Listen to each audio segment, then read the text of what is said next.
सितारों की कहानी लिखी और हम तो कुछ लिखने के काबिल थे। बाबा साहब ने हम भारत के लोगों की जिंदगानी लिखी। तो आइए हमारे बहुत ही तेजस्वी यशस्वी राजमंत्री अनुसूचित जाति जनजाति उत्तर प्रदेश के आपके बीच में पधारे हैं और बहुत ही गौरवशाली पल है जिनको आप देखने के लिए। और आप माननीय मंत्री जी ने कहा मैं कानपुर धरती कुरेह में जरूर जाऊंगा, क्योंकि इस धरती पे हम माताओं बहनों के बहुत आभारी हैं। और हमारी बहन बड़ा सुनीता बहुत थी जो बहन जी जाकर के लखनऊ में माननीय हमारे मंत्री जी के कार्यालय में जाकर के मंत्री जी को संदेश दिया। इतनी दूर धरती से गई, इसके लिए शाबाश की पात्र है। और आप सब यहाँ मौजूद हैं, ये गौरवशाली पल। और हमारे शासन क्षेत्रीय शासन जो हमारे प्रशासन से आए हैं, हम उनको भी महानमन करते हैं। इसी कड़ी में हम चाहेंगे बारी बारी से माननीय मंत्री जी का स्वागत करें। और कहना चाहती हूँ कि परम पूज्य बाबा साहब अगर नहीं होते, अगर भगवान बुद्ध की करुणा नहीं होती तो शायद हम लोग यहाँ नहीं होते। तो करुणा के सागर भगवान बुद्ध ने कहा था कि जिसके पास गति है उसकी गति है, उसकी प्रगति है, अन्यथा तो गति है।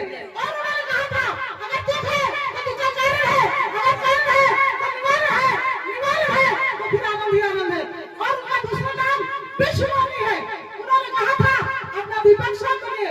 और उन्होंने कहा था व्यक्ति धर्म खूब भटकता है लेकिन अपनी बुद्धि के शरण में नहीं जाता है।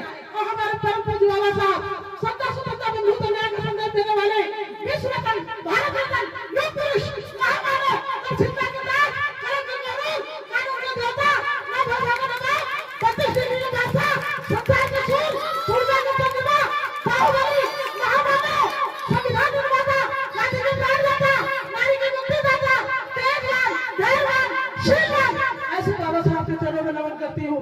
उन्होंने कहा था शिक्षित बनो, संगठित रहो, संघर्ष करो। और उन्होंने कहा था किताबें चुप रहती हैं लेकिन आपको बोलना सिखा देती है। और इसी कड़ी में सभी महापुरुषों को महानमन करती हूँ। अब हम अपने मुख्य अतिथि का उद्घोषण सुनेंगे और इसके बाद में मैं आप लोगों को इसी कड़ी में मैं स्वागत चाहती हूँ कि सर्वप्रथम हमारी आज की संयोजिका परम बड़ी बहन सुनीता बौद्ध जी पुष्प दे करके सभी का पहले माननीय भक्त लोगों को पुष्प दे। इसके बाद में मैं सभी का नाम तो नहीं जानती हूँ लेकिन आपका गौरवशाली पल है कि आप स्वागत अभिनंदन माननीय मंत्री जी को माला पहना कर दीजिए। जी धन्यवाद।